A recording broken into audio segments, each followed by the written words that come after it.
नमस्कार, one TV के हिंदी समाचार में आप सबका स्वागत है। मैं शहबाज। आगे बढ़ने से पहले देखेंगे हेडलाइंस। मुख्यमंत्री रेवंत रेड्डी ने मूसा सुंदरीकरण परियोजना पर बढ़ते विवाद के बीच पदयात्रा का पहला चरण किया शुरू।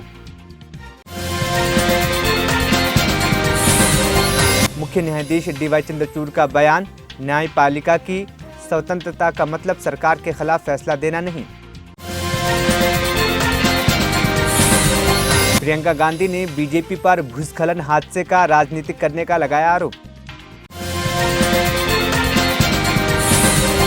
जयराम रमेश का बयान, झारखंड और महाराष्ट्र में कांग्रेस को जीत का पूरा विश्वास। अब खबरें विस्तार से।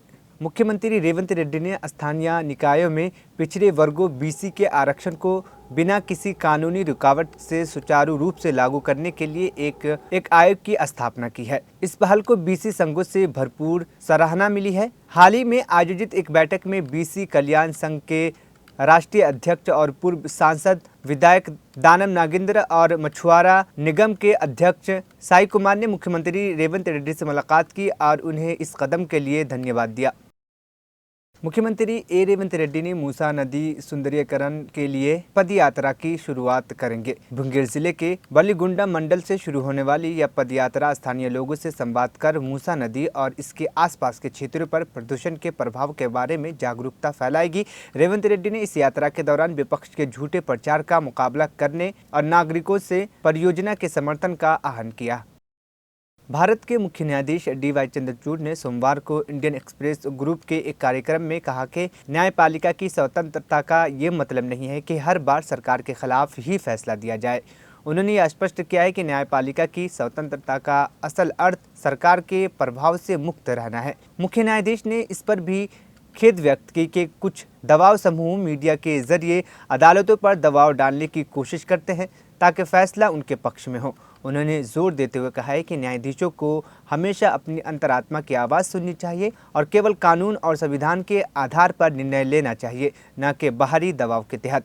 The idea of justice, first and foremost for somebody who spent their life in the law and as a judge now for the last 2 decades, is judging within the purview and the framework of law. In the sense that when you deliver justice or you're trying to unravel the complexities of a case, you have to apply some fundamental values in order to define the notion of justice. Now, what are those values? Those values, to my mind, are the values which are given to us by the Constitution.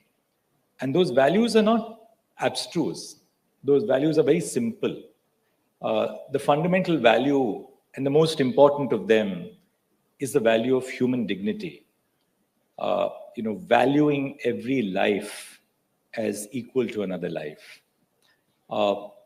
Fraternity, valuing the fact that we are all a diverse, that's fraternity, and bringing us all together. The freedom of speech, again, one of the critical values which sustain democracy. Liberty of thought expression, belief, faith, and worship. Equality between not just two people, but equality as between. Congress महासचिव और वायनाड संसदीय seat से उपचुनाव में UDF उम्मीदवार प्रियंका गांधी ने सोमवार को बीजेपी पर इस साल जुलाई में हुए भूस्खलन हादसे का राजनीतिकरण करने का आरोप लगाया है। प्रियंका गांधी ने बीजेपी की कड़ी आलोचना करते हुए कहा है कि यह पार्टी पूरे देश में नफरत फैलाने में लगी हुई है और इसकी पहचान गुस्से, विभाजन और विनाश से बन चुकी है। चुनावी प्रचार के दूसरे दिन की शुरुआत करते हुए प्रियंका गांधी ने सुल्तान बातरी विधानसभा क्षेत्र में एक रैली को संबोधित किया। इस दौरान उन्होंने कहा, जिस प्राकृतिक आपदा ने लोगों को भारी पीड़ा पहुंचाई, इस पर भी बीजेपी राजनीति कर रही है। हमें रुककर सोचने की जरूरत है कि हम किस तरह की राजनीति चाहते हैं और हमें अपने देश और अपनी जरूरतों के बारे में क्या फैसले लेने चाहिए। It's truly an honor for me to be representing the UDF here and to be your candidate from Wayanad. ഐക്യ ജനാധിപത്യ മുന്നണിയുടെ സ്ഥാനാർത്ഥിയായി ഇവിടെ മത്സരിക്കാൻ നിങ്ങളെ പ്രതിനിധാനം ചെയ്യാനുള്ള ഒരു അവസരം ഒരു വലിയ ആദരവായിട്ട് ഞാൻ കാണുന്നു. Your relationship with my brother, a relationship of love, of strength, of respect, should be an example of the relationship of of the relationship between a leader and a people that he represents for all across our country. നിങ്ങളും എൻ്റെ സഹോദരനുമായിട്ടുള്ള ബന്ധം സ്നേഹത്തിൻ്റെ, ധൈര്യത്തിൻ്റെ, കരുത്തിൻ്റെ, ബഹുമാനത്തിൻ്റെ ഒരു ബന്ധമെന്ന് പറയുന്നത് ഈ രാജ്യം മുഴുവൻ ജനങ്ങളും ജനപ്രതിനിധികളും തമ്മിലുള്ള ബന്ധം എങ്ങനെ ആയിരിക്കുന്നു അതിൻ്റെ ഒരു ഉദാഹരണമായി രാജ്യം മുഴുവൻ ഉണ്ടാവണം. That is what it should be. That a politician, a representative of the people, a leader of the people, truly from his heart loves them, represents their needs, their demands, and is honest towards them. ശരിക്കും ആ ബന്ധം അങ്ങനെ ആയിരിക്കണം. ജനങ്ങളെ പ്രതിനിധാനം ചെയ്യുന്ന ഒരു ജനപ്രതിനിധിയോ രാഷ്ട്രീയ നേതാവോ ഹൃദയത്തിൻ്റെ ആഴങ്ങളിൽ നിന്ന് അവർ പ്രതിനിധാനം ചെയ്യുന്ന ജനങ്ങളെ സ്നേഹിക്കണം. അതുമാത്രമല്ല, അവർക്ക് എന്ത് പ്രശ്നങ്ങളുണ്ടോ അതിനെ പ്രതിനിധീകരിക്കുകയും അത് പരിഹരിക്കാൻ പോരാടുകയും ചെയ്യുന്ന ആളായിരിക്കണം രാഷ്ട്രീയ നേതാവ്. And the foundation of our country was laid on a politics and a thinking which reflected the same kind of relationships. ഈ ബന്ധത്തെ പ്രതിഫലിപ്പിക്കുന്ന ഒരു അടിസ്ഥാനത്തിലാണ് നമ്മുടെ രാജ്യം, നമ്മുടെ രാജ്യത്തിന്റെ രാഷ്ട്രീയം രൂപപ്പെടുത്തിയെടുത്തത്. ഇത്തരം ഒരു ബന്ധത്തിന്റെ അടിസ്ഥാനത്തിലുള്ള രാഷ്ട്രീയത്തിൽ നിന്നാണ്.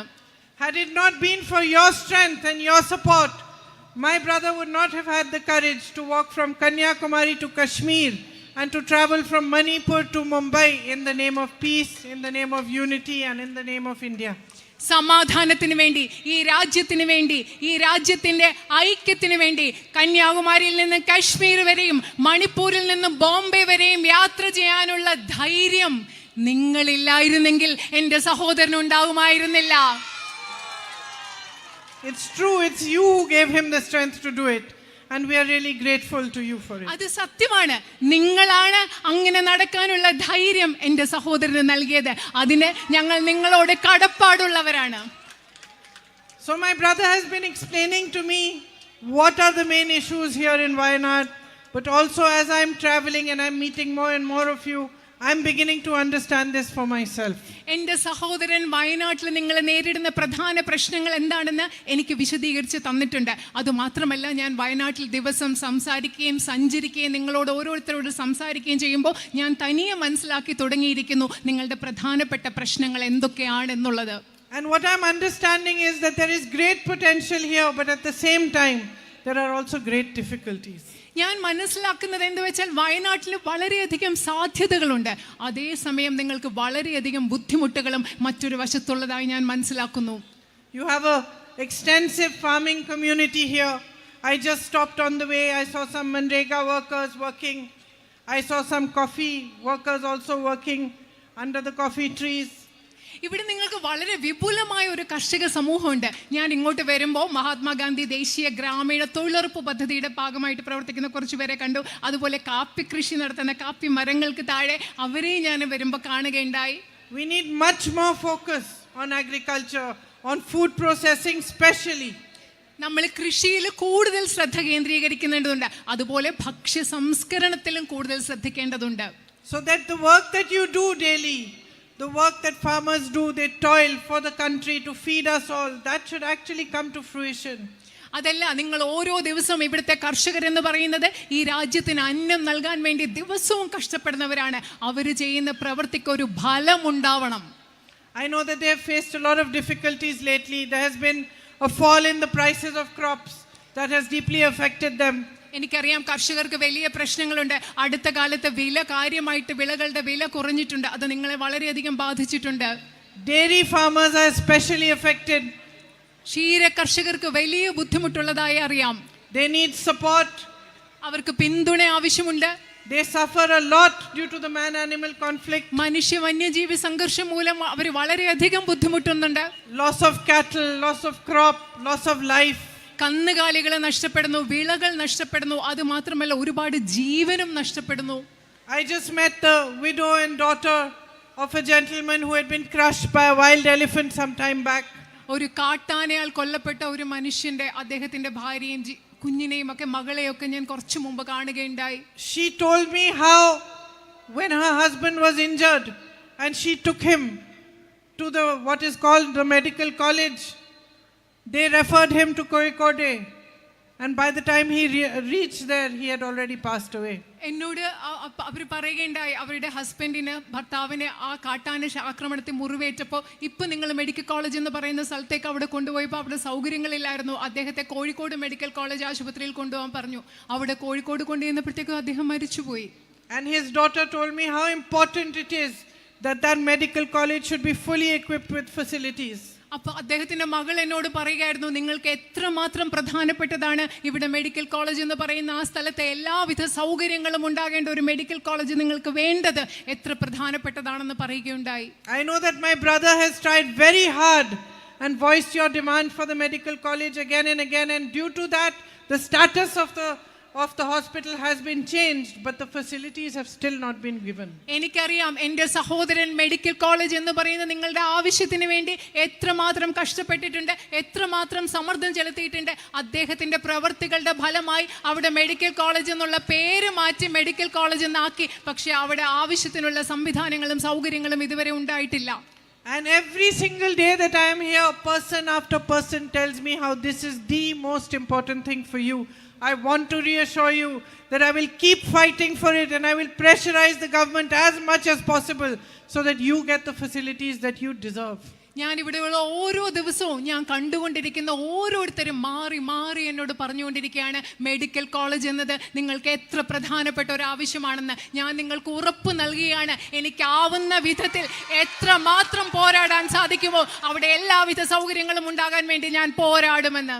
And this lady who I just met was explaining to me how her house is right next to the forest and how the man-animal conflict is such a big issue for everybody.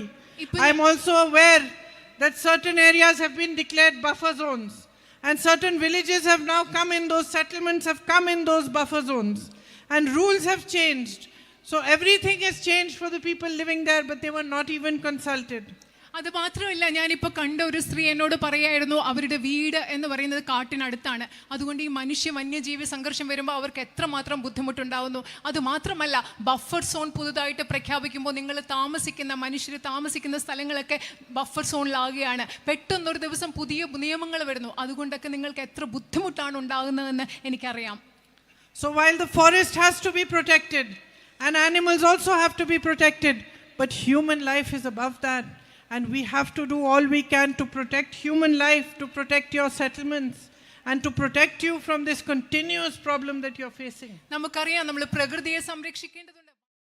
Congress के वरिष्ठ नेता और महासचिव जयराम रमेश ने सोमवार को कहा है कि उनकी पार्टी झारखंड और महाराष्ट्र में विधानसभा चुनावों में जीत को लेकर पूरी तरह आश्वस्त है। हालांकि उन्होंने ये भी स्पष्ट किया है कि कांग्रेस को हरियाणा में भाजपा और स्थानीय प्रशासन की आखिरी समय की साजिश की तरह सावधान रहना होगा।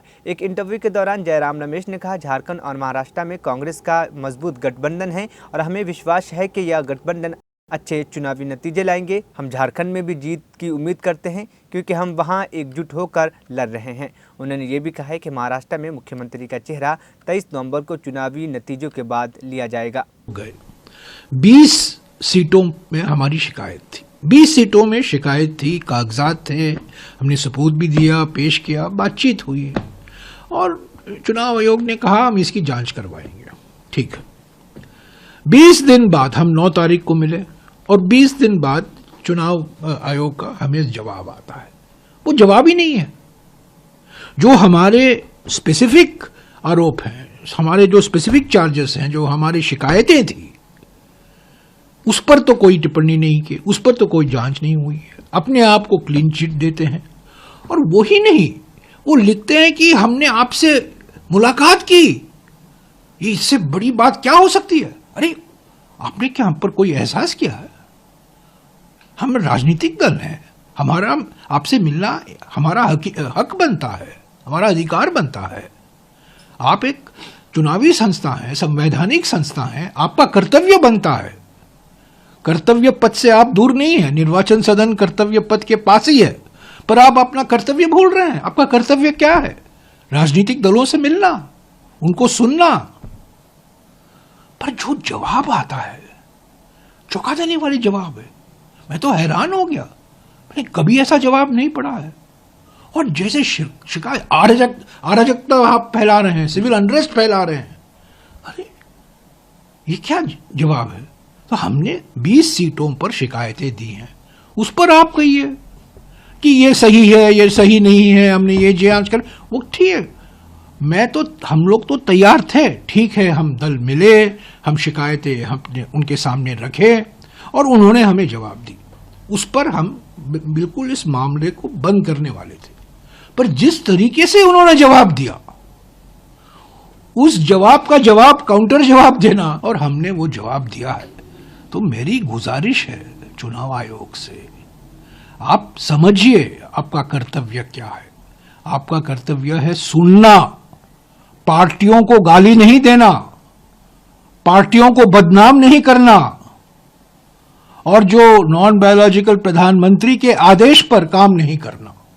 आप एक संवैधानिक संस्था है। आपने ईवीएम की जो बात कही है, भी नहीं आया, उस पर तो कोई जवाब ही नहीं आया है। और जवाब देखिए ना, क्या सिर्फ इल्जाम ही इल्जाम है, और कांग्रेस पार्टी के नेता को बदनाम करने में लगे हुए हैं।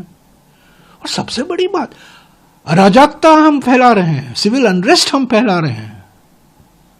ये क्या बात है, और चुनाव आयोग से। तो ठीक है, अभी हमने जवाब दिया है और चलता रहेगा। मांगी थी हमने, टाइम मांगा था, समय मांगा था चुनाव आयोग से, उन्होंने हमें 1 साल 1.5 साल तक उन्होंने ये मामला टाला, हमें मिला ही नहीं, उन्होंने मुलाकात ही नहीं की। तो हम ये मामला उठाते रहेंगे। हमारा क्या है, हम या अदालत जा सकते हैं या ईसी के पास जा सकते हैं। अब तक हम ईसी के पास ही गए हैं, ईसी से मुलाकात की कोशिश की है, उनको समझाने की कोशिश की है। ठीक है, बातचीत अच्छी तरह की होती है, वो सुनते हैं हमें रोकते नहीं है, हम बोलते हैं उनको। पर जिस तरीके से खत आता है, मैं समझता हूं क्या है ये। जैसा कि मैंने कहा ना, हमारा ये कोई एहसान नहीं कर, ये स्पेशल फेवर नहीं दे रहे हैं हमें, हमसे मुलाकात करके, ये हमारा फर्ज। ईरान के राष्ट्रपति मसूद पेजेश्कियान ने कहा है कि अगर इजराइल युद्ध विराम स्वीकार करता है तो क्षेत्र में उत्पीड़ित लोगों की हत्या को रोकता है तो इससे ईरान की जवाबी कार्रवाई की तीव्रता कम हो सकती है। ईरानी समाचार एजेंसी अर्ना के अनुसार पेजेश्कियान ने कहा है कि अगर इजराइल युद्ध बंद कर देता है और क्षेत्र में हो रही उत्पीड़न को रोकता है तो इससे ईरान की प्रतिशोध की तीव्रता में कमी आ सकती है। उन्होंने ये भी कहा है कि ईरान अपनी संप्रभुता और सुरक्षा के खिलाफ बिना जवाब दिए नहीं छोड़ेगा। आखिर में हेडलाइंस फिर। मुख्यमंत्री रेवंत रेड्डी ने मूसा सुंदरीकरण परियोजना पर बढ़ते विवाद के बीच पदयात्रा का पहला चरण किया शुरू। मुख्य न्यायाधीश DY चंद्रचूड़ का बयान, न्यायपालिका की स्वतंत्रता का मतलब सरकार के खिलाफ फैसला देना नहीं। प्रियंका गांधी ने बीजेपी पर भूस्खलन हादसे का राजनीतिक करने का लगाया आरोप। जयराम रमेश का बयान, झारखंड और महाराष्ट्र में कांग्रेस को जीत का पूरा विश्वास। 1 TV हिंदी समाचार यहीं पे खत्म हुआ। मुझे दीजिए इजाजत, फिर होगी कल मुलाकात।